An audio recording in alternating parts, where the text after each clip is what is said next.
Fashion designing കോഴ്സിനെ കുറിച്ച് പലർക്കും ഒരുപാട് സംശയങ്ങളുണ്ട്. ഇത് ആർക്കൊക്കെ പഠിക്കാൻ പറ്റും? ക്രിയേറ്റീവ് മൈൻഡ് ഇല്ലാത്തവർക്കും ഇത് പഠിക്കാൻ കഴിയും? ക്രിയേറ്റിവിറ്റി ഒരു പ്ലസ് പോയിന്റ് ആണ്. ടൈലറിംഗ് അല്ലെങ്കിൽ ഫാഷൻ ഡിസൈനിങ് പഠിക്കാൻ നല്ല പ്രായം ഏതാണ്? പ്രായം ഒരു പ്രശ്നമാണോ? പ്രായം ഒരു പ്രശ്നമല്ല എന്ന് പറയാൻ പറ്റില്ല. അതിനോടുള്ള ഇഷ്ടവും പരിശീലനവുമാണ് പ്രധാനം. എന്റെ അഭിപ്രായത്തിൽ ബിഫോർ മാരേജ് ആണ് ബെസ്റ്റ് ടൈം. അല്ലെങ്കിൽ പിന്നെ ഫാമിലി, കുട്ടികളെ ഉത്തരവാദിത്തങ്ങൾ കൂടിക്കൊണ്ടേയിരിക്കും.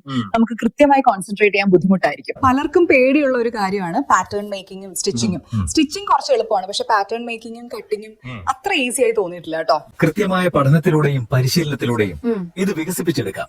ഹാർഡ് വർക്കിംഗ് ആവണം എന്ന് മാത്രം. പ്രായത്തെക്കുറിച്ച് പറയുവാണെങ്കിൽ പഠിക്കാൻ പ്രായം ഒരു തടസ്സമല്ല. ഏത് പ്രായത്തിലും പഠിക്കാം. പാഷനാണ് പ്രധാനം. അതെ, ശരിയാണ്. നമ്മൾ കൂടുതൽ സക്സസ് ആയിട്ടുള്ള ആൾക്കാരെ ശ്രദ്ധിച്ചാൽ ചെറുപ്രായത്തിൽ തന്നെ പഠിച്ച് ബിസിനസ് സ്റ്റാർട്ട് ചെയ്തിട്ടുള്ളവരെയാണ് കൂടുതലും കാണുക. Creativity, hard work is most important. അത് കറക്റ്റ് ആണല്ലോ. പഠിച്ചു കഴിഞ്ഞാൽ വളരെ എളുപ്പമാവും.